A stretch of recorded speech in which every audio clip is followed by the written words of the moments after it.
Welcome to the metaphysical journey. It's been said by many readers that it's really hard to do readings for yourself. And I know for me, it is definitely. It's easy to read for other people because messages are for them and not necessarily for me. But why it's hard to read for ourselves is that it's hard to be subjective or objective, whichever words you want to use, because I will have a certain idea of how I want it to go. And if the cards don't go the way I want, I'm not happy. Or if the cards do go the way I want, I think somehow I have overridden the system and made it work in my favor. So I really never trust what I get from me. Tonight, what I wanted to do is I asked my guides, I said I want to give a reading to myself, but I want something that I can share with the other people too. And I believe that I have done that. So we'll see how this goes. I'm pulling from two different decks. The first one is they're kind of little confirmation cards, and it's from Don Miguel Ruiz's The Four Agreements. And this one's is don't make assumptions. It's one of the agreements. And it's assume nothing. And the card reads, in any kind of relationship, we can make assumptions that others know what we think, and we don't have to say what we want. We assume that they are going to do what we want because they know us so well. If they don't do what we want, we feel hurt and think, how could you do that? You should know. So that sets the tone for this. It's about making assumptions. I pulled three oracle cards from another deck called What We've Forgotten by Amy Miranda. And the first card is right here, and it's whole self. Now on this card, you see there's a triangle. There's little triangles. There's three triangles in there. And that really is who we are as individuals. We are body, mind, and spirit. That's what makes us up. And we try to stay in balance, but there are sometimes we do get out of balance. And right now it's easy to do because of all the different energetic things going on. And a lot of people are going through upgrades, transformations, downgrades, outgrades, you just name it. They're going through all kinds of stuff. And it's a really challenging time. You have people going in and out of shadow work. I mean, it's just a wild, crazy thing out there. And it's very easy to get out of balance. Now, when we're not in balance with body, mind, and soul, which happens a lot, that affects us. And how it really, when it comes to assumptions, making assumptions, where that really plays out is in the mind, because we start to see things differently, or we start thinking about them and we don't really have all the facts. So our brains fill in the facts with background information we have about the situation or about the person. And we think, well, in the past, this is a pattern that's been followed. Therefore, that's what's happening now. Therefore, I can safely say blah. And we really can't safely say that. Now, sometimes it turns out that way, but a lot of we don't know. We're just making assumptions based on what we think we know. Also, too, as humans, we walk around with backstories going all the time. And this plays out with people that you know. And a backstory is that thing that steps in and says, well, the next words coming out of their mouth are going to be this, because it's always this. Or, you've dealt with this with them before. So therefore, where they're coming from. They want this or they want that. They always do that. They are like clockwork. You can go to the bank on it with what's going to happen. And many times that's true, or at least we perceive it to be true. So there's backstories that fill in the gap of the missing information, when we could just ask clarifying questions and get what we need if they'll share it with us. And we would say, all right, I wasn't thinking along those lines, but sure. So we do have a problem with that. That's a human thing. It's what we do. So we get out of balance and we really just start to shapes how we think about things. Now, why I'm bringing this up is that in the transition and all the things going on, what you've probably been noticing is that you are being triggered by a lot more now. Things that didn't used to bother you now, they just really just piss you off. And you're like, how have I put up with that all these years? Why didn't I see that? And now that's all you can see. And I deal with this on a regular basis, you know. And I'm not saying I'm a judgmental person, but I'm a judgmental person. I am on certain things. I'm like, that is just stupid. You know, why didn't I see that before? I want nothing to do with that. Well, what I've learned about myself in the years of self-help development, therapy, you know, all of it, is I've learned that when I'm triggered by something and when I have an emotional reaction or response to something, unless it's ice cream, I know that there's something in that that relates or reflects in some way back to me. And so it's like a little red flag that pops up that says, pay attention to me. There's something to be seen here. Now, on the surface, think about it. You can see a person that is, for example, there are many examples, but one would be a person that's always just telling the same sob story all the time. Oh, you know, and how they're gonna begin. You know what the first 5 words are going to be out of their mouth, because whatever it is going to draw attention to whatever their sob story is going to be, and then you know the rest that follows. And pretty much people just check out. It's like, here we go again. I don't want to hear that anymore. It's crazy, but it is what it is. And you think they're only doing that because they're trying to get attention, or they're trying to make me feel sorry for them, or they're trying to manipulate me into doing this, or that. And you just kind of rule it out. You know, that has nothing to do with me. I don't do that. Well, perhaps you do. So on the surface, we see this happening, but we have to look lower at the energy behind it. So if a person is constantly telling a sob story, why are they doing that? Because they're trying to draw energy to them, the energy of support or approval or misery. You know, misery loves company. It is true. It does. And they just want to draw this energy in. Now, these are also often people that, you know, they bring their problems to you. And so your first inclination is to step up and try to give a solution. And it's frustrating because they don't want a solution. They really don't. They want to live in that energy. So they're like sucking that energy from everyone around them and slowly driving everyone away from them, because they're little energetic vampires. And it has the same effect on you. But is it possible that there's something in your life that you do as well? The same thing. I've noticed that about myself in some things.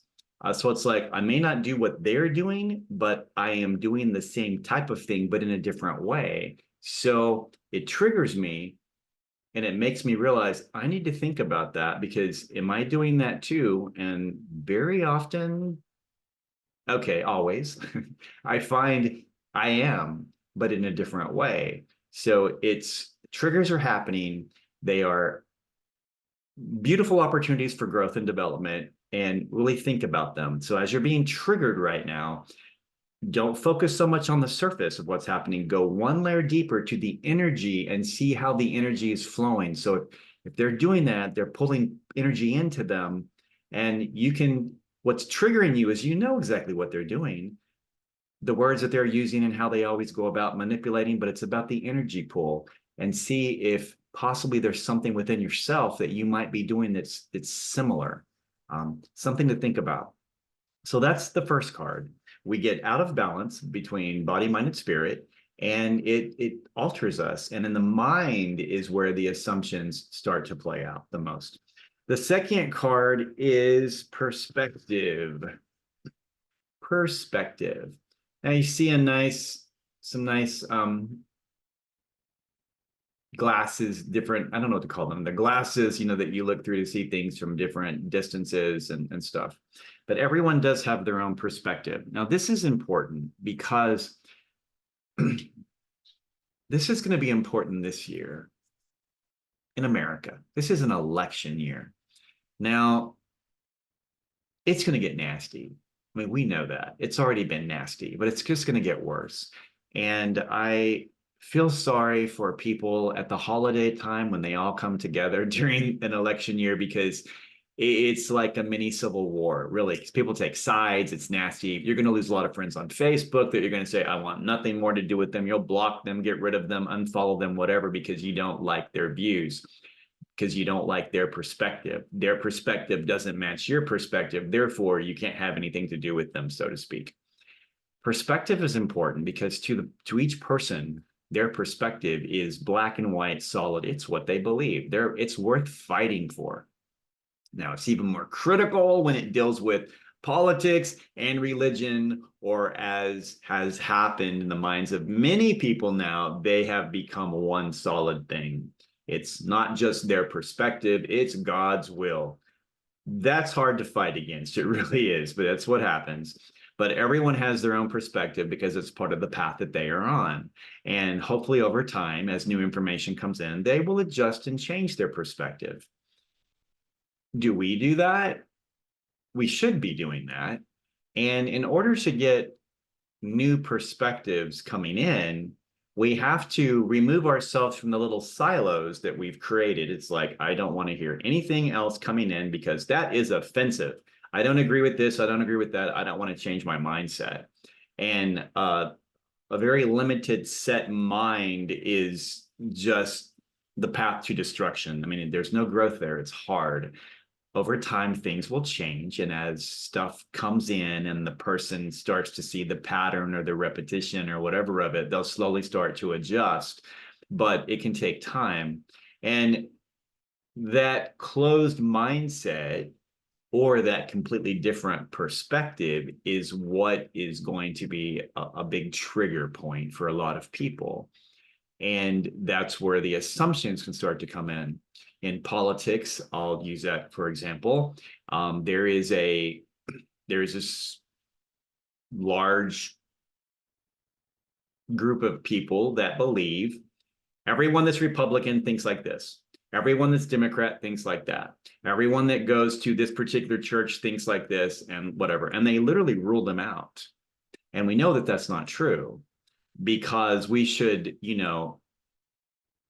judge the individual, not the group. Look at each individual of what they do in particular and how they interact, and don't lump them with everyone else. Stereotyping is where there's a lot of assumption. It's all assumption, pretty much. They all believe the same, even though we don't know what they believe. So these perspectives are important. The next card is open door. And I'm going to tie this back into perspective and into the assumption as well. The open door. So you've come across a person that has they've triggered you big time. You're just not happy. And you're like, I'm done. I don't want any more to do with them. They don't agree with me. They're idiots. There are any number of things that you choose to call them. And you can have a lot of creative license when it comes to that, definitely. But there is the possibility of an open door. Now, in the Four Agreements by Don Miguel Ruiz, don't take it personal is agreement number 2. And what that says is that when someone projects towards you with anger, hostility, hurtful things, etc., it's never about you. It's not, especially random strangers that you meet, they can be nasty and just spew things at you. And your first thought is, well, what did I do? Why are you doing that to me? So the first thought is we take it personal because it's a shock. It's like, why are they screaming at me? And we take it personal. And what the agreement says is don't take it personal, because when they are projecting outward like that, what they're really doing is telling you, I am hurting. They're projecting anger, but it's because they're hurting inside.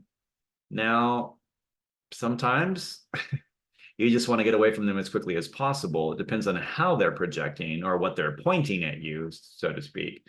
But it does provide the opportunity for an open door.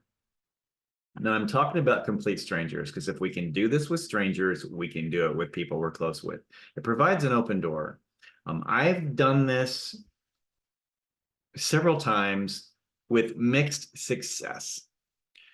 So how this works is that someone just blasts me out of the blue for something. And it's often in shopping situations. I don't know. People go out and they're mean, or in travel, airports. Wow. I don't understand what changes in people's minds when they go on travel, but they get, I guess they're scared, they're nervous, whatever, and it just comes out. But I've had the opportunity to just say, wow, okay, I just look at them, I don't respond or react. And I think that that's what they're expecting. And that sometimes throws them a bit because I'm not a fighter. I just don't do that. And I've said to people things along the lines of, wow, you're really angry. I can totally feel that right now. What's wrong? What's happening? What's going on? What has happened to you? And many times they will it throws them off because they weren't expecting that. And they'll just say, you're right. I'm sorry. I'm just really upset right now. They lost my luggage, this, and that. And it gives me the opportunity to say, I totally understand where you're coming from. That sucks. And it changes the dynamic. And in the process, I actually end up having a really good conversation with them. And I learned that they're really, really nice people. They're just very frustrated right now. They're hurting. And they didn't know how to say it. They just were reacting to what was around them. And so that's something that can be done. Now, if you're on the highway and someone drives by and flips you off and it triggers you, don't chase them down and ask like, why did you flip me off? Because, that wouldn't be good. They already have road rage probably. So you want to leave them alone. But for other people, it does open a door for you to step in and ask what is going on. Now, when you do that, they will sometimes they'll just say, no, I'm sorry, I'm having a bad day. And it's like, that's cool. I totally understand. I hope it gets better. And they move on. They may say nothing. They may just walk away, but they will remember that you asked them that, and they will think about that.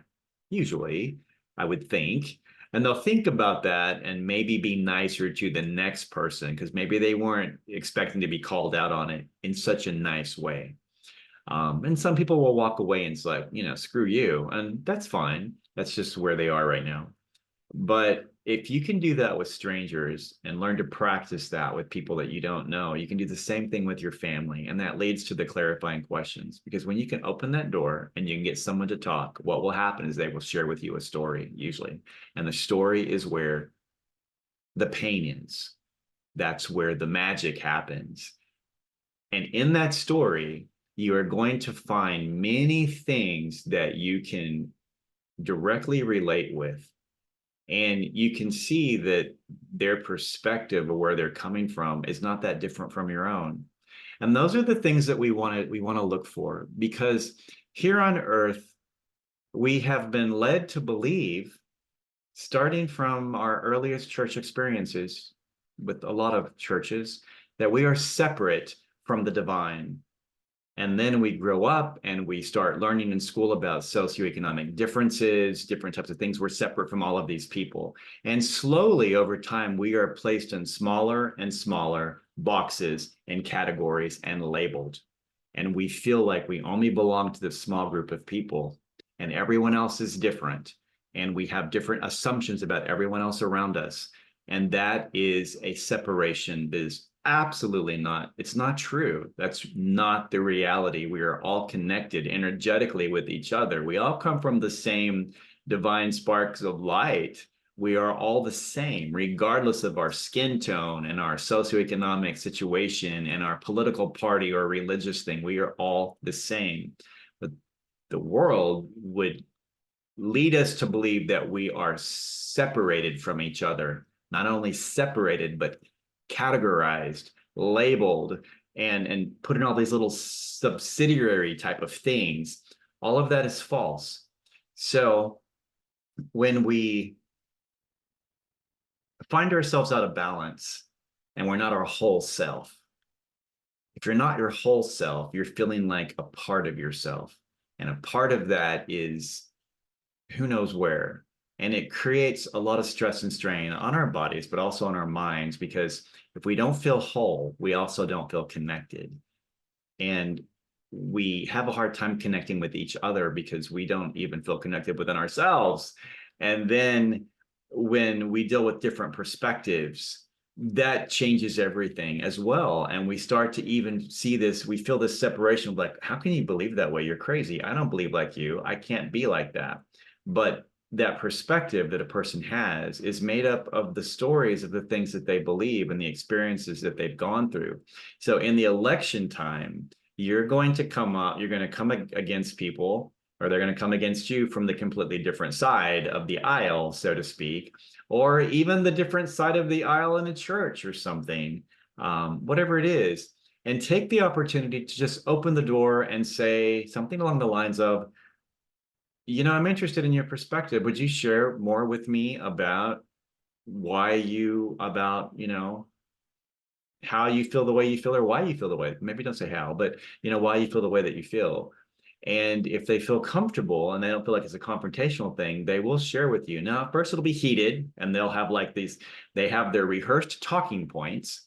And there are many people beyond those rehearsed talking points, which they heard from the media. They have nothing else because they really don't know why they believe the way they believe. But most people have something that they can tell you, well, okay, I do. I have this. I have these ideas, or I believe a certain thing. That's why it's important to me. And you can say, I get it. I understand, because you have things important to you too. So different perspectives in those, you will learn more about yourself, more about other people. You'll form a connection with them. You'll have an open door there, and they're suddenly not that different than you. I want to share a really quick story about when I was in college.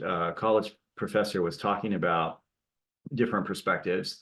And he shared a story about in a class that he had taught. It was, some years before ours, but he had asked the question about if you were driving down the road and a squirrel ran across the road in front of you, would you swerve to miss it? And all the students said, absolutely, don't kill the squirrels. But there was one student, she didn't answer. And she had this look on her face, and the professor asked her, he said, what's your thought on that? She said, no, I wouldn't swerve to miss it. I would hit it. I'd run over it. And he said that the other students started just jumping on her. I mean, not literally, but, you're so mean, you're so cruel and whatever. And she didn't say anything, but he asked finally, when they all finished saying how horrible she was, the professor asked, can I ask why? And she said, yes. She says, I was driving my little brother to school. She had just started driving, and so her mother trusted her to drive her little brother to elementary school. So she was driving him there, and a squirrel ran across the road, and she swerved to miss it, went in a ditch and hit a tree. And it almost killed her little brother. He was in the hospital for a long time, had some surgery, there was recovery. It was horrible. And she almost killed her little brother. And when she shared that story, the other students were like, we didn't know that. And they totally understood from that point where she was coming from. They could relate with that. They would never want to kill anyone in their family in a car. But it was a very powerful lesson, because it shows that a person could say something and we can immediately make an assumption and like, well, they're a horrible person, make an assumption. But when, like the professor did, he took the time to ask, may I ask why? And she shared her story, then everyone understood where she was coming from, and all of them could relate in some way because they love their families too. So in those perspectives, regardless of how bizarre they sound, there's something there that you can find a connection with. And definitely take the opportunity to open that door and find it, because in the process, it's going to make you learn so much more about yourself, and it will change your perspective. I am a person that loves multiple perspectives. I like to constantly learn new things and talk to new people. Anywhere I go, I am talking to someone always. If we're in a big department store and you want to find me, have everybody stop talking and you'll be able to find me, because I will still be talking. That's what I do, because I love the stories. I'm a storyteller, and I like to hear this stuff because the stories that I hear from people lets me know about them. It's their soul speaking. It's not just the facade that we're so used to seeing in our world today. We're used to looking at a person based on how they're dressed, what jewelry they have, or what they're wearing, etc., and then just making a judgment right there and making an assumption and say, yep, that's who they are. And that's not the reality at all. Yet also people will look at someone that looks very poor and they have nothing and think, yeah, they're bums or they're whatever, they're really poor. And that isn't necessarily the case at all. And every single person that you look at, there's something that they do that indicates where their passion is. Now, there are a lot of people that they're just exactly, prototypes of the next 15 people. A lot of times they're that way because they're very insecure and they want to belong and they want to fit in. So they want to look like everyone else. But there are also people that you'll see that have nothing. I mean, nothing. But if you really look close, you'll find one thing where they've put some extra effort. And that's the one thing to compliment them on. It could be something like, I'm going to talk about women in particular in this one, because it could be how they do their nails. They put a lot of time into that. It's a work of art, and say, well, those are really nice. That's pretty cool. Or it could be how they do their hair, or it could be a particular thing that they're wearing that you can tell they put some effort in that. And they did that because it's important to them. And they also did it because they want someone else to see that too. It's their way of showing that they care about something. And that's an open door right there. If you could just say, wow, I really like, that ring or that whatever it is, that you can tell that they put the effort. It's an open door, and it's a connection to get to know them more if you choose to, or it could just be something in passing, but I promise you will make their day. You will see it, though. You'll see them light up. And isn't that really, as light workers, what we're supposed to do? We're supposed to shine our light for other people to see and to raise the elevation. And it's one person at a time. And often it's the people you would never, ever expect to make a connection with because of assumptions that we make based on who knows what. And when we are not in balance with ourselves, it's when we run the most risk of doing damage or harm, or if not that, we run the risk of not seeing the light in other people because we can't fully see it in ourselves. So it's something to really consider for all of us. And this was a huge message for me, of a message of be kinder, be gentler, and don't make so many assumptions about things. Be open, be more open-minded. And if I'm having a really bad day, that's when I need to step out of myself and talk to other people. Because in doing that, I will get the energy I need to recharge myself and know that even though it was a bad day and it could have gone really horrible, it turned out great because I made a connection with this person that I may never see again. But in that moment in time, we connected at a different level and we were able to share some energy back and forth. And that's a beautiful thing. Anyway, I hope that you can get something from this to help you in the days and lives ahead. But I really appreciate every one of you. And thank you so much for following me on the metaphysical journey. Have a really nice night. Bye.